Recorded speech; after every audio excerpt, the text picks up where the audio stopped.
ఈరోజు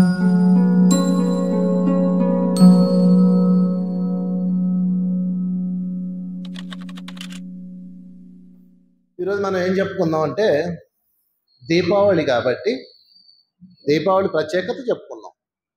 దీపావళికి అది తెలుసు కదా మీ అందరికీ అసలు ఎందుకు వచ్చింది. ప్రజలందరూ చీకట్లో బతుకుతున్నారు. చీకట్లో బతుకుతున్నప్పుడు అంటే నరకాసుడు అనే ఒక నరక ప్లస్ అసురుడైన వాడు అందరికీ నరకాన్ని చూపిస్తున్న రోజుల్లో ఆడవాళ్ళందరినీ తీసుకెళ్ళి ఒకచోట బంధించేయడం, అలాగా అన్ని రకాల హింసాత్మక చర్యల్లో ఉంటూ ప్రజలందరూ చీకట్లో ఉన్నప్పుడు అప్పుడు కృష్ణుడు వచ్చి వాడిని సమృద్ధామని వచ్చాడు.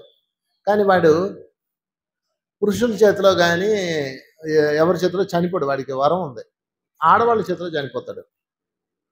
అంటే నరకాసుడు వరం కోరుకునేటప్పుడు ఆడది నన్నేం చేస్తలే అన్నాడు. అంటే చావు లేకుండా వరం అడిగాడు. చావు లేకుండా వరం అడిగినప్పుడు ఆయన చావు లేకుండా వరం అవదు, ఏదో ఒక రూట్లో చావు కోరుకో అన్నాడు. అట్టయితే ఆడవాళ్ళు ఉన్నారు కదా, వాళ్ళు చంపలేరులేని ఆడదాని చేతిలో చస్తాను, అంత తప్ప నేను ఎవరి చేతిలో చావకుండా నాకు వరమి అన్నాడు, ఇచ్చాడు. అప్పుడు కృష్ణుడు ఆ లూప్ పట్టుకొని సత్యభామను తీసుకెళ్ళి నరకాసుని లేపేశాడు. సత్యభామ నరకాసుని చంపినప్పుడు అందరూ విడుదలయ్యారు, సంతోషంగా ఇళ్ళకెళ్ళారు. ప్రజలందరూ దీపాలు వెలిగించుకున్నారు. ఆ రోజు నుంచి దీపావళి పండగ వచ్చింది. ఇది మన పురాణ కథ. ఇక్కడ 2 క్యారెక్టర్లు ఉన్నాయి. ఒక క్యారెక్టర్ ఏమో సత్యభామ, ఇంకో క్యారెక్టర్ ఏమో నరకాసుడు. 2 క్యారెక్టర్లు ఉన్నాయి. అంటే మన పురాణ కథల్లో ఏదో ఒక జ్ఞానం ఉంటుంది, అది తరిచి చూస్తే అర్థమవుతుంది. సో ఆ విధంగా నరకాసుడు చనిపోయాడు. అది పురాణ కథ, దానిలోంచి తీసుకుందాం మనం. నరకాసుడు అంటే నర ప్లస్ అసురుడు. అంటే మానవుడు దేహతత్వంలో ఉన్నప్పుడు, నేను నాది అంటూ ఉన్నప్పుడు ఒక చీకట్లో బతుకుతాడు. ఓకే అండి, నరకంలో బతుకుతాడు. ఇక్కడ అసురుడు ఉన్నాడు. అసురులందరూ ఎక్కడ ఉంటారు అంటే ఫలానా లోకంలో ఉంటారు. దేవతలందరూ ఎక్కడ ఉంటారు, ఫలానా లోకంలో ఉంటారు. మానవులందరూ ఎక్కడ ఉంటారు, ఫలానా లోకంలో ఉంటారు అనుకుంటారు. కాదు, అట్లేం లేదు. అట్టయితే నేను మీకు ఎగ్జాంపుల్ చెప్పనా. మానవులందరూ గొప్పవాళ్ళు కదా, రాక్షసులు హింసాత్మకులు కదా, వాళ్ళని రాక్షసులు అంటాం కదా. మానవ జాతిలో ఉన్న కైక కుటిల రాజకీయాలకు లొంగిపోయి రాముడిని అడిగి పంపించింది. అవును, ఆమె రాక్షసులా ప్రవర్తించిందా, దేవతలా ప్రవర్తించిందా? రాక్షసులా ప్రవర్తించింది. అక్కడికి వెళ్దాం. రావణాసుడి దగ్గర ఒక రాక్షసి ఉంది. రావణాసుడు పిఏ అనమాట. ఆ పిఏని తీసుకెళ్ళి సీతాదేవి దగ్గర పెట్టాడు. ఎలాగైనా సరే నువ్వు సీతాదేవి మనసు మార్చు, రావణ్ణి డౌన్ చేసి నన్ను బాగా అప్ చేయి అని చెప్పాడు. ఆమె అలాగే డ్యూటీ మొదలుపెట్టింది. రావణాసుడు అసలు అంత గొప్పోడు, ఎంత గొప్పోడు, అది ఇదని మొదలుపెట్టింది. కానీ సీతాదేవికి రాముడి మీద ఉన్న ప్రేమను చూసి ఆమె చలించిపోయి మారిపోయి రాముడు ఎప్పటికైనా వస్తాడు, నువ్వు బాధపడద్దు అని సీతాదేవికి కౌన్సిలింగ్ ఇచ్చి సీతాదేవిని బతికించింది. ఎవరు ఆమె పేరు తెలుసా? రాక్షసి త్రిజట. ఆమె పేరేంటి? త్రిజట. అంటే రాక్షసులో దానిలో ఉన్న ఒక స్త్రీ దైవంలా ప్రవర్తించింది, మానవుల మధ్య ఉన్న ఒక స్త్రీ రాక్షసులా ప్రవర్తించింది. ఇప్పుడు చెప్పండి, జాతి అంటూ ఉంటుందా? ఉండదు. ప్రత్యేక జాతి లేదు. మనలోనే రాక్షసుడు ఉంటాడు, మనలోనే దైవం ఉంటాడు, మనలోనే మానవత్వం ఉంటుంది. అన్నీ మనమే. మనిషి యొక్క ఒరిజినల్ రూపం 3 చోట్ల బయటకు వస్తుంది. ఎవరిదైనా మనిషి యొక్క రూపం 3 చోట్ల బయటకు వస్తుంది. చెప్తాను అది. అందరూ మంచిగా ఉంటారు, దేవతల్లా ఉంటారు, నవ్వుతూ చిరునవ్వుతూ కాంతిగా ఉంటారు. అసలు ఇక్కడ ఈ భూమి మీద రాక్షసుడు అంటూ లేడు, మానవుడు అంటూ లేడు. ఉన్నదంతా దైవమే. సృష్టి చేసింది ఎవరు? దైవం. మరి దైవం చేసిన సృష్టి ఏమవుతుంది? దైవమే అవుతుంది. ఒక మనిషికి పుట్టిన బిడ్డను ఏమంటారు? మనిషి బిడ్డ అంటారా? లేకపోతే సింహం బిడ్డ అంటారా? మనిషి బిడ్డే అంటారు. ఒక సింహానికి పుట్టిన బిడ్డను ఏమంటారు? సింహం బిడ్డ అంటారు. దైవానికి పుట్టిన అందరి బిడ్డలను ఏమంటారు? దైవాలు అంటారు. కనుక ఈ సృష్టిలో సమస్తము దైవమే. నువ్వు, నేను, అందరూ, కోడి, మేక, చేప, పులి, పిల్లి అన్నీ దైవమే. అంతటా దైవమే. ఓకే. మరెందుకు దైవంలా లేడు? వాడు రాక్షసుల్లో ఉన్నాడు, వీడు మానవత్వంలో ఉన్నాడు అంటే వాడి గుణాలను అనుసరించి ఉంటారు. అందుకని ఎవరు దైవము, ఎవరు రాక్షసుడు, ఎవరు మానవుడు అనేది ఎప్పుడు తెలుస్తుందో చెప్పనా? 3 చోట్ల తెలుస్తుంది.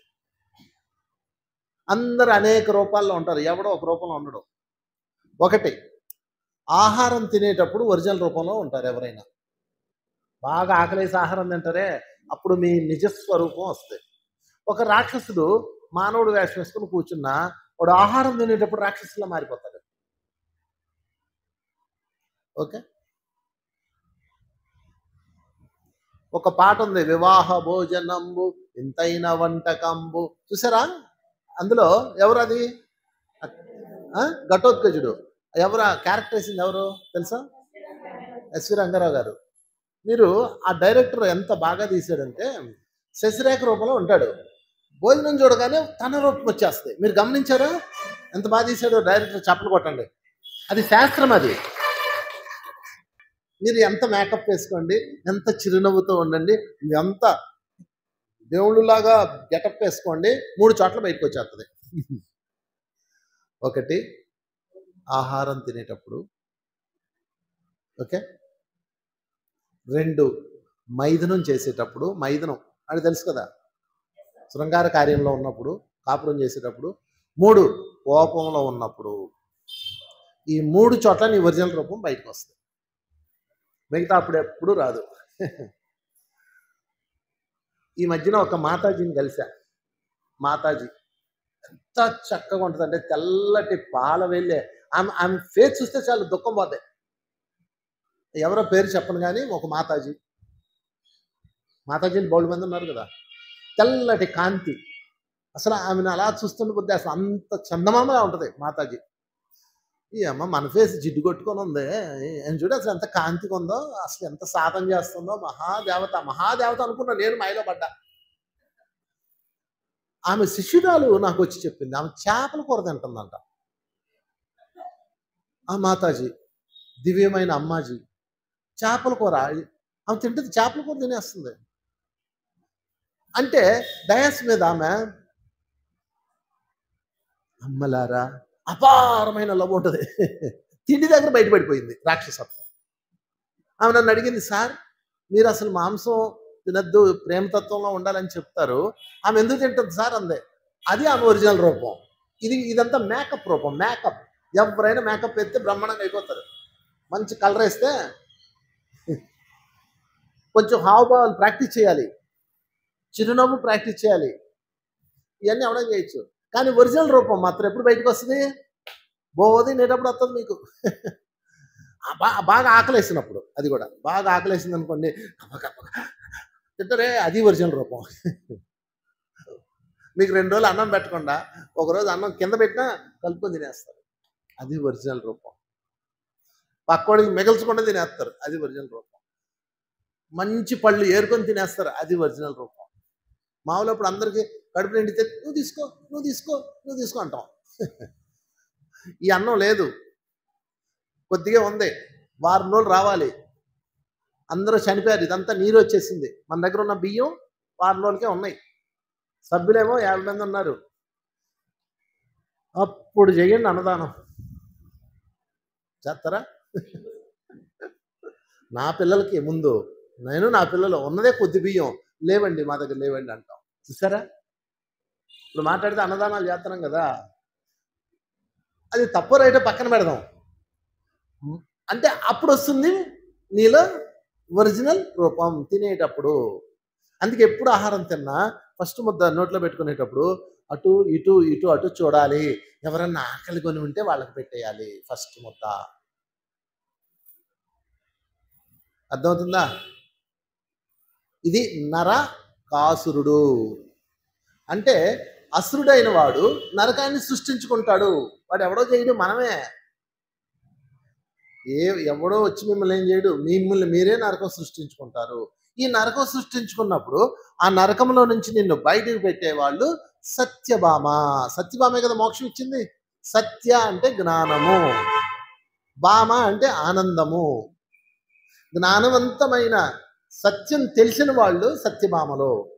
అంటే ఎప్పుడైతే మనం సత్యం తెలుసుకున్నామో నరకం నుంచి బయటకు వచ్చేస్తాం. అది సత్యభామ సిద్ధాంతం. అది దీపావళి యొక్క రహస్యం.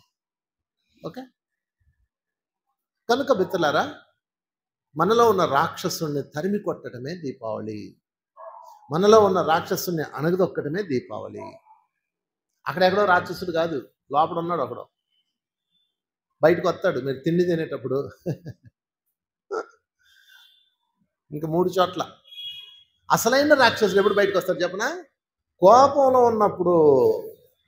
ఇంకా అయిపోయిందే, చేతిలో తటాడా ఏదుంటుంది. అసలైన రాక్షసుడు బయటకు వస్తాడు. అసలైన రూపం. నీకెవరన్నా కోపం తెప్పిస్తే అప్పుడు వస్తుంది చూడండి, అది నీ ఒరిజినల్ రూపం. ఇది కాదు. ఇప్పుడు అందరూ శాంత స్వభావులు, ధ్యానం చేసినప్పుడు శాంతము శాంతము శాంతత్వం, ఇదంతా ట్రైనింగ్. అది ఒరిజినల్. అవునా కదా? ఒక స్త్రీ ఉంది, తన భర్తతో గొడవైంది. నువ్వు ఇలా చేస్తే నేను నా పిల్లలు చస్తామంది. చస్తే చావండి అన్నాడు. వెంటనే ఆమె ఏం చేసింది, పిల్లని పిలిచింది. పిలిచి ఆ నెత్తి మీద కిరోసిన్ పోసి అంటించుకుంది. ఇద్దరు కాలిపోయారు. వాడు ఎక్కువ కాలాడు, 80%. వాడిని తీసుకెళ్ళి హాస్పిటల్ వేశారు. ఇంకా ఆయన పట్టుకుంటే స్కిన్ ఊడి వస్తుంది, ఇంకా చనిపోయాడు. ఈ తల్లి ఏడుస్తుంది, అయ్యో నేనేం చంపుకున్నా అని. అంటే అంత సడన్గా ఎలాగా తను ఆ పని చేసింది? కోపం వచ్చినప్పుడు ఒరిజినల్ రూపం వచ్చింది, తన రాక్షసత్వం బయటకు వచ్చింది. హత్యలు చేసిన వాళ్ళు, ఆత్మహత్యలు చేసుకున్న వాళ్ళందరూ ఒరిజినల్ రూపం బయటకు వచ్చినప్పుడే చేశారు. అంతేకాని శాంతంతో ఎవడో పొడవడు. అవును కదా? కోరిక కలిగినప్పుడు ఒరిజినల్ రూపం బయటకు వస్తుంది. అందుకే ఇందాక కామం అని చెప్పాను. కామములో, క్రోధములో, ఈ రెండిట్లో మీ ఒరిజినల్ రూపం బయటకు వస్తుంది. కామం అంటే కోరికలో. మీరు మాంసం కొట్టుకెళ్ళారు, ఒక 1/2 kg చికెన్ ఇవ్వమన్నారు. వాడు కోడిని కొడతాడు, అది గిలగిలలు కొట్టుకుంటుంది. మీరు దాన్ని చూస్తారా? చూడలేరు. మీ లోపల ఒక దైవం ఉంటాడు. అందరూ దైవాలే, ఫస్ట్ అసలు అందరూ దైవాలే, సమస్తం దైవమే. కానీ మన ఒరిజినల్ మైండ్ ఉంటుంది కదా, అది పర్లేదులే మనం వినకపోతే ఏమైద్ది అంటది. అది రాక్షసుడు అంటే, అది నరకాసుడు అంటే. నరకాసుడు అంటే మనలో ఉన్న కామక్రోధాదులు, మోహమదమాత్సర్యాలు. ఓకే అండి? అందుకని మీరు ఎప్పుడైనా అన్నీ బాగున్నప్పుడు కాదు, మీ రూపాన్ని మీరు చూసుకోవాలనుకుంటే 3 చోట్ల చూసుకోండి. కోపం తరిచేటప్పుడు ఫోటో తీయమనండి ఎవరినన్నా. సో ఈ విధంగా మనలో ఒక చీకటి అలుముకుంది. ఈ చీకటిలో నుంచి మనల్ని బయటపడేసేది ఎవరు? సత్యభామ. సత్య అంటే జ్ఞానము. ఓకే, సత్యభామ అంటే జ్ఞానం. ఆమె ఉమెన్, వేరే కథలో ఉమెన్ పక్కనట్టండి. సత్యం తెలుసుకోవాలి నువ్వు. ఏంటి సత్యము? నేను శరీరం కాదు, నేను ఒక ఆత్మని. వాళ్ళు కూడా ఒక ఆత్మలే, వాళ్ళ పని వాళ్ళు చేస్తారు, నా పని నేను చేస్తాను. అప్పుడు కోపం ఎందుకు వస్తుంది నీకు? నా భర్త నా మాట వినలేదు, కోపం వస్తుంది. నా పిల్లోడు నా మాట వినలేదు, కోపం వస్తుంది. అప్పుడే కదా కోపాలన్నీ. మీకు వచ్చిన కోపాలన్నీ గుర్తు తెచ్చుకోండి. మీరు అనుకున్నది జరగనప్పుడు కోపం వస్తుంది కదా. నేను శరీరం కదా ఆత్మని, వాళ్ళు శరీరం కదా ఆత్మలు. వాళ్ళ అనుభవాలు వాళ్ళవి, నా అనుభవాలు నావి. వాళ్ళు ఏం చేయాలో వాళ్ళే చేస్తారు, నేనేం చేయాలో నేను అది చేస్తానని ఏ రోజైతే మీకు క్లారిటీ ఉందో అప్పుడు మీకు కోపం మాయమైపోతుంది. అదే సత్యభామ అంటే.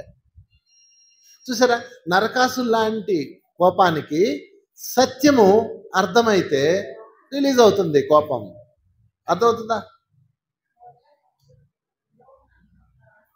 కనుక ఈ రోజు నుంచి మనం సత్యభామలను పట్టుకోవాలి. ఎవరిని పట్టుకోవాలి? సత్యభామను పట్టుకోవాలి. సత్యభామను పట్టుకున్నాడు కృష్ణుడు. ఆ పేర్లోనే ఉంది చూడండి, సత్య ప్లస్ భామ, సత్యంతో కూడిన భామ. వాళ్ళ సత్యభామ అన్నది ఒక క్యారెక్టర్, కృష్ణుడు భార్య, ఆమెతో గొడవలు అవన్నీ పక్కన పెట్టండి. అవన్నీ సినిమా కథల్లో కొంచెం మసాలా అంతే. అసలు విషయం ఇది. నరకాసుడు అంటే చీకటి, సత్యభామ అంటే సత్యము. చీకటిని తీసుకొచ్చి సత్యాన్ని తీసుకెళ్ళి చీకటి కలిపితే మిగిలి చీకటి మాయమైపోతుంది. చీకటి మాయమైపోతే మిగిలింది ఏంటి? వెలుగు. అవునా కదా? కనుక మిత్రులారా, వెలుగులోకి రావాలి మీరు. ఇప్పుడు మీ చుట్టూతో బోల్డన్ని చీకట్లు ఉన్నాయి. ఇంట్లో ఒక చీకటి ఉంది, అప్పుల్లో ఒక చీకటి ఉంది, ఆర్థికంగా ఒక చీకటి ఉంది, బిడ్డలతో ఒక చీకటి ఉంది, భర్తతో ఒక చీకటి ఉంది, కుటుంబ బాధ్యతలు సమస్యలు, అనారోగ్యం అన్న చీకటి ఉంది. ఉందా లేదా? ఇవన్నీ చీకట్లే. ఈ చీకటి వల్ల మనం డల్ అయిపోతూ, నా అనారోగ్యం వచ్చేసింది, నా పిల్లలు బాగాలేదు, నా భర్త చూడట్లేదు, పిల్లలు కలగలేదు, పెళ్లి కాలేదు, ఉద్యోగాలు రాలేదు, చీకటి చీకటి చీకటి చీకటి చీకటి. అదే చీకటి అంటే. అసలు చీకటి అంటే ఈ చీకటి కాదు. ఈ చీకటి ఎంత అందంగా ఉంటుంది తెలుసా మీకు? నేను అడవులకు వెళ్ళినప్పుడు అమావాస్యలో వెళ్తా ఎక్కువ. మాకు విశాఖపట్నంలో ప్రకృతి వ్యాలీ ఉంది, విన్నారా? ప్రకృతి వ్యాలీ రండి అందరూ. ఫిబ్రవరి 2వ తారీఖున నుంచి 10 రోజుల పాటు అక్కడ ఉంటాం. చాలా పెద్ద ప్రోగ్రాం జరుగుతాయి అక్కడ. మేము కొండలు కదా, అక్కడ వెలుగు రాదు, చీకటిగా ఉంటుంది, గట్టిగా చీకటిగా ఉంటుంది. ఎప్పుడు? అమావాస్య టైంలో. అప్పుడంటే నక్షత్రాలు గుత్తులు గుత్తులు గుత్తులు ఎలాడుతూ ఉంటాయి నక్షత్రాలు. చీకటి ఉంటేనే కదా నక్షత్రాలు కనిపిస్తాయి. చాలా మందికి చీకటి అంటే భయం. మీరు భయపడాల్సింది ఇక్కడున్న చీకటి కాదు, ఈ డార్క్ కాదు. మీరు భయపడాల్సింది మీలో ఉన్న డార్క్కే. అది ఎప్పుడు బయటకు వస్తుందో తెలీదు, ఎవడు తలకాయ బాల కొడతో తెలీదు, ఎవడు గొంతు కోస్తుందో తెలీదు, లేదా నీ గొంతే కోసేస్తుందో కూడా తెలీదు, ఎవడు ఆస్తిని దోచేస్తుందో తెలీదు, అక్కడ అబద్ధం ఆడుతుందో తెలీదు. ఆ చీకటి బయటకు వస్తారు. ఆ చీకటి బయటకు రాకుండా ఉండాలంటే ఏం చేయాలంటే సత్యం కలపాలి. చీకటి ప్లస్ సత్యం ఈజ్వల్ దీపావళి. చెప్పకూడదాం దీపావళికి. చెప్పండి నాతో పాటు, చీకటి చీకటి ప్లస్ సత్యము ఈజ్వల్ దీపావళి. అంతే, అయిపోయింది దీపావళి. ఇంక నీ మొహం వెలిగిపోద్ది. అది దీపావళి అంటే. దీపావళి అంటే లైట్ కాదు, మన మొహం ఎప్పుడు వెలిగిపోవటం. అంతేనా? ఇంతేనా? అయ్యో ఎన్నాళ్ళు నేను ఇంత భయపడ్డాను, రేపు ఇంతేనా ఇంతేనా అని వెలుగు వచ్చేస్తుంది. అదే చీకటి అంటే నా బతుకు ఎలా ఉంటుందో, నా పిల్లలు ఎలా బతుకుతారో, నా భర్త చనిపోయాడు, లేదా భార్య చనిపోయింది, నా జీవితం ఎట్ట అయిపోద్దో, లేకపోతే నేను పెద్దదాన్ని అయిపోయాను, నా పిల్లలు చూస్తారో చూడరో, లేకపోతే నాకు పెళ్లి కాలేదు, పిల్లలు పుడతారో లేదో, పిల్లలు పుట్టారు, వాళ్ళకి చదువులు వస్తాయో రావో, చదువులు వచ్చినాయి, ఉద్యోగాలు వస్తాయో రావో, ఉద్యోగాలు వచ్చినాయి, పెళ్ళి అవుదో పెళ్ళి అయింది, పిల్లలు పుడతారో పుట్టరో. అంతా చీకటే. పుట్టిన దగ్గర నుంచి క్యామని చీకటి స్టార్ట్ అవుతుంది. చచ్చిన తర్వాత అందరినీ క్యామ్ అనిపించి చీకటితో క్లోజ్ అవుతుంది. ఈ విషయం ఎప్పుడు తెలుస్తుంది? చచ్చాక తెలుస్తుంది. ఉర్రే ఇదంతా నిజం కాదు, ఇదంతా చీకటి కాదు, ఇదంతా వెలుగు. కొన్నాళ్ళు ఆనందంగా గడుపుదామని వెళ్ళామని ఎప్పుడు తెలుస్తుంది? చచ్చాక తెలుస్తుంది. అదేంటో ముందే తెలుసుకుంటే దీపావళి. కాంతి, వెలుగులు. ఏడుస్తూ ఉండాల్సిన నీ మొహం ఒక మతాబులాగా వెలిగిపోద్ది, చిచ్చుబుడ్డిలాగా వెలిగిపోద్ది. నీ ఆనందం పొంగుతుంటది చిచ్చుబుడ్డిలాగా. ఇంకా నువ్వు అటు ఇటు తిరుగుతూ ఉంటావు భూచక్రం లాగా. వీళ్ళు ఇద్దరు తిరుగుతూ ఉంటారు భూచక్రాల్లాగా. నేను ఈరోజు ఇక్కడ ఉంటాను, ఆ రోజు అక్కడ ఉంటాను, ఆ రోజు అక్కడ ఉంటాను, ఎన్నెన్నో తిరుగుతుంటాం భూచక్రాల్లాగా. అదే దీపావళి అంటే. అర్థమైందా? కనుక మిత్రులు, చీకట్లో బతకండి, వెలుగులోకి రండి. వెలుగు కావాలంటే రూల్ నెంబర్ 1, సత్యము తెలియాలి. ఏ సత్యము తెలియాలి చెప్పండి నాతో పాటు. నేను శరీరము కాదు, నేను మనసు కాదు, నేను దివ్యాత్మ స్వరూపాన్ని, ఆత్మ పదార్థాన్ని. ఓకే, ఎవరు నువ్వు? ఆత్మ పదార్థం, దివ్యాత్మ స్వరూపం. దివ్యాత్మ స్వరూపమైన నేను ఒక శరీరంలో ఉన్నాను. ఎందుకున్నాను? కొద్ది పనులు ఉన్నాయి, నాకు చిన్న చిన్న సెటిల్మెంట్స్ ఉన్నాయి, చిన్న చిన్న కర్మలు ఉన్నాయి, బాకీలు ఉన్నాయి. అందుకు వచ్చి కొన్నాళ్ళ నుండి కొన్ని కొన్ని అనుభవాల కోసం, ఆనందాల కోసం బతిలాడుకొని ఈ శరీరం తెచ్చుకున్నా.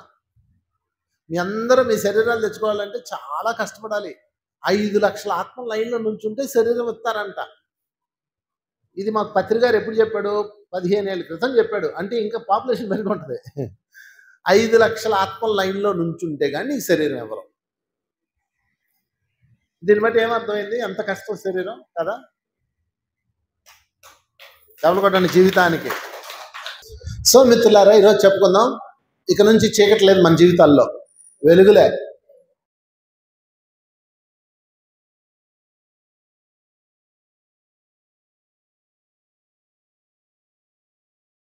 ఒక ఊరిలో ఒకడున్నాడు. రాజుగారికి ఒక వస్త్రం తీసుకొచ్చాడు. వస్త్రం, దేవతా వస్త్రం. దాని పేరేంటి? దేవతా వస్త్రం. చిన్నప్పుడు మా స్కూల్లో 7వ తరగతిలో ఉండేది ఈ లెసన్. వస్త్రాన్ని చూపించి, రాజుగారు ఈ వస్త్రాన్ని దేవతలు ధరిస్తారు, ఈ వస్త్రం అందరికీ కనపడదు, తెలివైన వాళ్ళకి, జ్ఞానవంతులకి, ఉన్నతమైన వాళ్ళకి మాత్రమే కనిపిస్తుంది, దేవతా స్వరూపులు కనిపిస్తాయి ఈ వస్త్రం, మిగతా వాళ్ళకి కనపడదు. ఎలా ఉంది అంటాడు. ఇలా చేతులు ఊపి, వస్త్రం లేదు, అది బంధలేదు. వాడు అంటాడు, ఏమత్తే కనపడి సావట్లేదు, లేదంటే నేను ఎర్రి ఎంగలప్పనైపోతాను. బాగుందా? బాగుంది. జరి ఎంత బాగుంది అసలు. మంత్రి గారు ఎలా ఉంది అంటాడు. మంత్రి గారు కూడా, అమ్మ మనకే కనపడి చావట్లేదు, నేను మురుకుండేమో, అయినా మనం నటించాలి కదా, అందరు నటిస్తారు. చాలా బాగుంది అబ్బా, అసలు రాజుగారు అద్భుతంగా ఉందండి అంటాడు. అయితే ఈ వస్త్రాన్ని మీరు బట్టలు కుట్టించుకోండి అంటాడు. ఎవరు? వాడు. అయితే దీనికి చాలా ఖరీదు, ఇది ఒక 5 లక్షలు ఖర్చు అవుద్ది అంటాడు. ఎంతైనా పర్లేదు, నువ్వు కుట్టించు అంటాడు. అందరూ కనపడింది, అద్భుతం అద్భుతం అంటారు కదా రాజుగారు. ప్రతి ఒళ్ళు లోపలేమనుకుంటాడు? నేను మూర్ఖుడిని, అందుకే నాకు కనపడలేదు, కానీ పైకి నటిస్తుంటాడు. చీకటి అంటే అదే నటనే, చీకటి. సరే, వస్త్రం కుడతానని కుడతాడు. కుట్టి తీసుకొస్తాడు. రాజుగారు ఇదిగో పంచ, ఇదిగో జొబ్బా, ఇదిగో కండువా అని తెచ్చిస్తాడు. నేను తొడుగుతాను, మీరు బట్టలు ఇప్పేయండి అంటాడు. రాజుగారు బట్టలన్నీ ఇప్పేసి లోపల గోచి ఒకటి ఉంటుంది, గోచి కట్టుకొని బట్టలన్నీ ఇప్పేస్తాడు. వీడు దాన్ని తొడుగుతాడు. రాజుగారు ఇలా ఇలా తొడుక్కుంటాడు బట్టలని. ఇది పంచి కూడా తొడుగుతాడు. ఎలా ఉంది అంటాడు అటు ఇటు తిరిగి. అద్దంలో చూసుకుంటే వాడికి గోచి ఒక్కటే కనపడుతుంది, గోచి ఒక్కటే కనపడుతుంటది. ఏంద్రా గోచి కనపడుతుంది, నాకే కనపడుతుందా, అందరికీ నన్ను అటు ఇటు చూస్తాడు. అసలు జరి అంచి ఎంత బాగుంది, ఆ పంచ అలా తిప్పాడు కదా ఎంత బాగుంది అనుకుంటారు ఈ చుట్టుపక్కల అందరూ. అమ్మయ్య పర్లేదు అనుకొని రాజుగారు ఊరేగింపు సిద్ధం చేస్తాడు. ఊరేగింపులో రాజుగారు ఇలా నడుస్తుంటాడు. ఇలాగా అందరూ నవ్వారు అనుకో, వాళ్ళు ఏదోనని తెలిసిపోద్ది. అందుకని అసలు ఎంత బాగుంది, ఎంత బాగుంది, ఎంత బాగుంది అంటుంటారు అందరూ. ఈలోపు ఈ ఊరేగింపులో ఒకడు ఉంటాడు, వాళ్ళ అమ్మ సంఖలో ఉంటాడు. వాడు పుల్ల చీకుతూ రాజుగారిని చూస్తాడు. రాజుగారిని చూసి రాజుగారు మొండిమాలతో ఉన్నాడు అంటాడు. పిల్లడు, వాడికి తెలియదు కదా, వాడు చీకట్లో ఉన్నాడు కదా, పిల్లలు చీకట్లో ఉండరు. అప్పుడు అనగానే ఈ వాళ్ళ అమ్మ అంటది, ఇదిగో ఏమండి, రాజుగారు అంట మొండిమాలతో ఉన్నాడంట, ఈడంటున్నాడు, నేను కాదు అంటది. ఈడంటాడు, యాండి రాజుగారు మొండిమాలతో ఉన్నాడంట, మా చంటుడు అంటున్నాడు, నేను కాదు అని. ఏమండి రాజుగారు మొండిమాలతో ఉన్నాడంట, అప్పారావు గారు అంటున్నాడని. ఇలాగా అలాగా మొత్తం అరగంటలో అందరూ రాజుగారు మొండిమాలతో అని నవ్వుతుంటారు. రాజుగారు సిగ్గేస్తుంది. అమ్మ మోసం జరిగిపోయిందిరా, నేనే ఎదవను అనుకున్నాను, అందరూ ఎదవలే. గబగబా లోపలికి వెళ్తాడు. ఇంకా ఏం చేస్తాడు, పరువు పోయా మొత్తం పరువు పోయింది. వెళ్తాడు, వెళ్ళి వాడిని పట్టుకుంటాడు, వాడిని లాక్కొస్తారు. ఒరే ఎదవా, ఎంత పని చేశారు నువ్వు నాకు అని చెప్పి వాడికి ఉరిశిక్ష అయింది, తెల్లారే అని చెప్తాడు. వాడు ఒక యోగి అనమాట. వాడు ఏం చేస్తాడు, జైల్లో హాయి కూర్చుంటాడు, పాటలు పాడుకుంటుంటాడు. జైలు వస్తారు, వచ్చి ఒరే రేపు పొద్దున్నే నీకు ఉరి తీస్తున్నారు కదా, కొంచెం కూడా భయం లేదేంట్రా అంటాడు. రేపు ఎన్నింటికి ఉరి తీస్తారండి అంటాడు. ఉదయం 11 గంటలకు నీ ఉరి. ఇప్పుడు టైం ఎంత అయిందండి, రాత్రి 10 అయింది, ఇంకా దాదాపు 11-12 గంటలు ఉంది. హ్యాపీగా పడుకొని నిద్రపోయి రేపొద్దున 11 గంటలకి 10 గంటల 55 నిమిషాలకి ఎడితే సరిపోద్ది కదా, 5 నిమిషాలు ముందు ఎడితే చాలు కదండి. దీనికోసం రాత్రి అంతా ఏడవడం ఎందుకండి? అయినా అసలు నన్ను ఉరిదీస్తారు, నన్ను చంపేస్తారని మీరెలా డిసైడ్ చేస్తున్నారు? అందరి చావు భగవంతుడికి తెలుసు, మీరెలా చంపగలరు? ఏమో రాత్రికి రాత్రి ఏమైనా అయిపోవచ్చు. పక్క దేశం రాజు రావచ్చు, ఈ రాజుని చంపేయచ్చు, ఏమైనా జరగచ్చు, యుద్ధాలు జరగచ్చు, బాంబులు పేలచ్చు, ఎవరో తెలుసు అంటాడు. అంతే కదా, మీరు చెప్పగలరా తర్వాత ఏం జరిగిద్దాం? మరి ఎందుకు ఇప్పుడు బాధపడాలి అంటాడు. కరెక్ట్గా మధ్యరాత్రిలో అలాగే పక్క దేశం వచ్చి ఈ రాజు మీద దండయాత్ర చేసి రాజుని చంపేసి ఆస్తులన్నీ కొల్లగొట్టుకుపోతారు. ఇంక జైల్లో ఖైదీలందరూ పారిపోతారు. ఈ జైలు ఉంటాడు కదా, జైలు కూడా సాగు తప్పి కన్నులొట్టపోయి ఒక అడవిలో వచ్చి దాక్కుంటాడు. ఆ చెట్టు మీద నుంచి, ఆ గుట్ట మీద నుంచి ఒక పాట పాడుతూ ఉంటాడు ఒకడు. కప్పలు అప్పాలైపోవచ్చు, అన్నం సున్నం అన్నం అయిపోవచ్చు. అంటే కప్పలు అప్పాలు అయిపోతాయి, ఏమో ఎవడో తెలుసు. అన్నీ అద్భుతంగా ఉంటాయి, ఎవడో తెలుసు. అది చీకటిలోంచి వెలుగులోకి రావడం అంటే, అది దీపావళి అంటే. మనం చీకట్లో బతుకుతున్నాం, రేపటి మీద బెంగే మనకి. బ్రహ్మంగారు చెప్పలా, ఈ సంవత్సరానికి మొత్తం నాశనం. ఏ టీవీ పెట్టు, ఏ ఛానల్ చూడు, ఎవడు చూడు, ముందు నాశనం కోసమే కోరుకుంటారు. బ్రహ్మంగారు చెప్పిన గొప్ప గొప్ప విషయాలు అన్నీ నాశనం కింద తీసేశారు. ఇంక ఇది జాలదన్నట్టు ఇంకెవడెవడో చెప్తాడు, రేపటికల్లా అంత ప్రళయం అంటాడు. మనం మా వైజాగ్లో ఎండగాస్తుంది, యూట్యూబ్లో ఎవడో ఛానల్లో పెట్టాడు, వైజాగ్ను దేవుడే రక్షించాలని. ఏంటంటే తుఫాన్ అంట, మాకు ఎండగాస్తుంది. అందరు ఫోన్లు, ఏమైందండి. అందరూ చీకటి గాళ్ళే, చీకట్లోనే బతుకుతున్నాం, భయం నీళ్ళలో బతుకుతున్నాం, అనుమానం నీళ్ళలో బతుకుతున్నాం. అన్ని అవతల పారాయండి. ప్రహ్లాదుడు లాగా ఉండండి. ప్రహ్లాదుడు ఏమవని అబ్బా, ఏమైద్ది, అరే నీ కొండ మీద నుంచి కిందకి ఇసిరేయండిరా అన్నాడు. ఇసిరేయండి అబ్బా, నాకేంటి భయం, నన్ను రక్షించుకోవాల్సిన బాధ్యత శ్రీహరిది, ఆయన కింద పట్టుకుంటాడు, నాకెందుకు, ఇసిరేయి అన్నాడు. పాము చేత కనిపించండి రా అన్నారు, పాములు తెచ్చి మెళ్ళ వేశారు, ఏమీ చేయలేదు. కత్తులు తెచ్చి పొడిచారు, ఏమీ కాలేదు.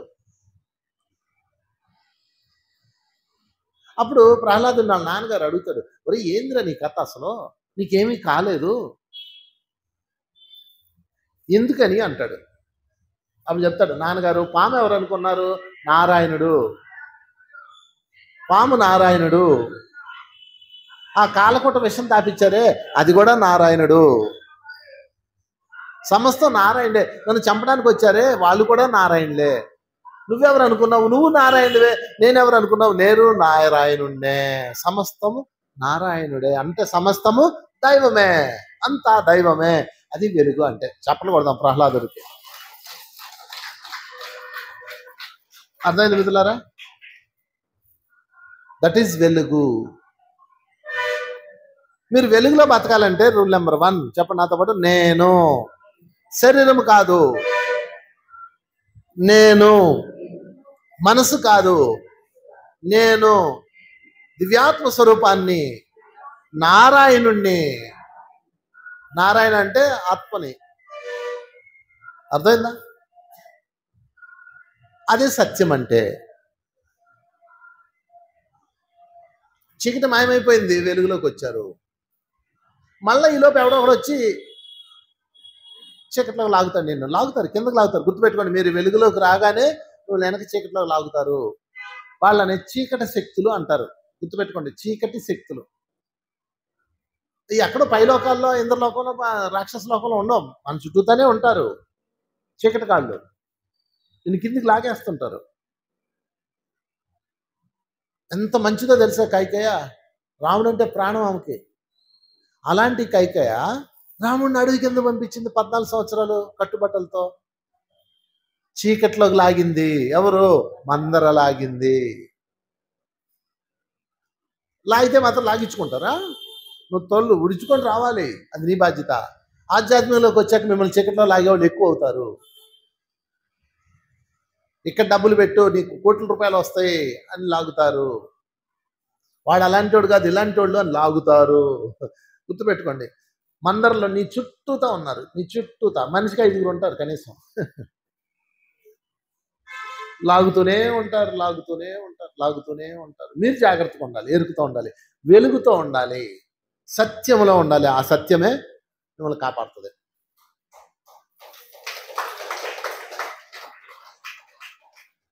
ఈ మధ్యన వాడు వచ్చాడు, అన్న 1,00,000 పెడితే 10 లక్షలు వస్తుంది 6 నెలల్లో అని చెప్పాడు. ఒరే 1,00,000 పెడితే 6 నెలల్లో 10 లక్షలు వచ్చేదంటే ఖచ్చితంగా త్వర ఉంటుంది, అందులో మోసం ఉంటుందిరా, వద్దురా అన్న. నీకు తెలియదన్నా, ఆల్రెడీ మన వాళ్ళు చాలామంది పెట్టారు, మన మాస్టర్లు అందరూ పెట్టారు, అది గొప్పది అని చెప్పేసి చాలా ఉన్నాయి కదా మార్కెట్లో. మీ చీకటి శక్తులు చాలా ఉన్నాయి, చాలా రూపాల్లో ఉంటాయి. ఆ రూపం ఈ రూపం కాదు, అది 3 రూపాయలు ఉంటాయి ఆ చీకటి శక్తులు. పెట్టన్నా అని చెప్పి నాకు చెప్పాడు. నేను ఒకటే చెప్పాను, 1,00,000 పెడితే 10 లక్షలు వచ్చింది అనుకో, కంపెనీ వాడు జోబులోంచి ఇస్తాడా? ఎవడని ఇస్తాడా? వాడు ఆస్తిని ఇస్తాడా? ఎవడో ఇంకొకటి దగ్గర పీకి నీకు ఇస్తాడు. గుర్తుపెట్టుకోండి, ఇంకోటి దగ్గర పీకి నీకు ఇస్తాడు, వాడికి ఇంకొకటి దగ్గర పీకిస్తాడు, వాడికి ఇంకొకటి దగ్గర లాగిస్తాడు. ఇలా ఒకరి దగ్గర నుంచి ఒకరి దగ్గర లాగిస్తాడు. దాని పేరే మార్కెటింగ్, నెట్వర్కింగ్. కానీ ఎవడో ఒకడు బలి అవుతాడు కదా ఈ చక్రంలో. అవుతాడు అవడా? ఇద్దరికి ఇస్తే 1000 మంది బలి అవుతారు. 1000 మంది తాలూకా ఏడుపు, 1000 మంది తాలూకా ఉసురు, 1000 మంది తాలూకా బాధ ఈ 10 లక్షలు వస్తుంది. ఇలాంటి బుద్ధి లేని పనులు చేయకో అని నేను వాడిని వదిలించుకున్నా. అంటే నేను చీకట్లోంచి వెలుగులోకి వచ్చా. ఓకే, ఇది జరిగి దాదాపుగా ఒక 15 సంవత్సరాల క్రితం, 15-20 సంవత్సరాల క్రితం నా దగ్గర ఉన్న డబ్బులు కొంచెం దాచుకున్న డబ్బులు, అంటే అప్పట్లో వ్యాపారం చేసేవాళ్ళం, ఇన్స్టిట్యూట్లు నడిపేవాళ్ళం, ఆ డబ్బు తీసుకెళ్ళి ఒక ఇల్లు కొనుక్కున్నా నేను. ఓకే, నా ఫ్రెండ్ ఇల్లా తీసుకెళ్ళి వాడిది అందరిది కలిపి గోల్డ్ అంత 70-80 లక్షలు పెట్టేశారు. ఏమైంది? తుస్సుమంది, మొత్తం అందరూ పొలోమని ఏడ్చారు. నేను ఎందుకు నష్టపోలేదంటే నేను వెలుగులోకి వచ్చా. ఏమి లేదు సూత్రం ఇక్కడ చెప్పండి. నేను శరీరం కాదు, నేను దివ్యాత్మ స్వరూపాన్ని. ఒక్కటే ఆలోచించండి, 1 రూపాయి పెడితే 10 రూపాయలు వస్తుందంటే, 1,00,000 పెడితే 10 లక్షలు వస్తుందంటే ఎవడు వాడి జోబులోంచి తీసి ఇవ్వడు, ఎవడిదో లాగి ఇస్తాడు. వాడి ఉసురు తింటావు నువ్వు. ఇది వస్తే, రాకపోతే నువ్వు ఏడుస్తావు. వస్తే వాడు ఏడుపు తింటావు, రాకపోతే ఇంట్లో వాళ్ళు ఏడుపు తింటావు, అంతే తేడా. అస్సలు ఇందులోకి వెళ్ళకూడదు.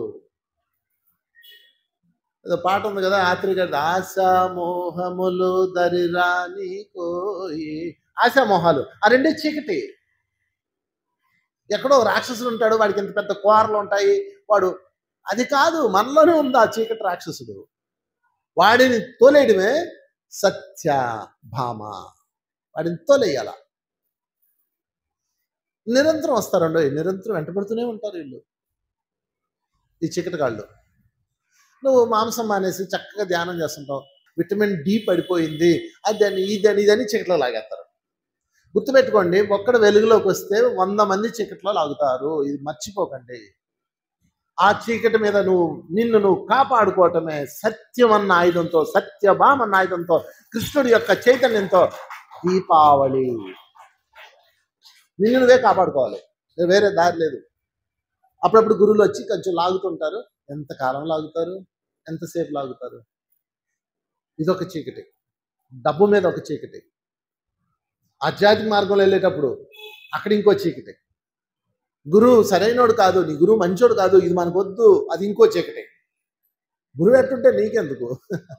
నువ్వు జ్ఞానం తీసుకోవటానికి. అర్థమవుతుందా మిత్రులారా? కనుక ఎప్పుడు మీరు చీకటి శక్తులతో పోరాడుతూనే ఉండాలి. ఒకే ఒక ఆయుధంతో. ఏంటి ఆయుధం? సత్యం. సత్యం. ఇంక వేరే ఆయుధాలు లేవు, లేవుగాక లేవు.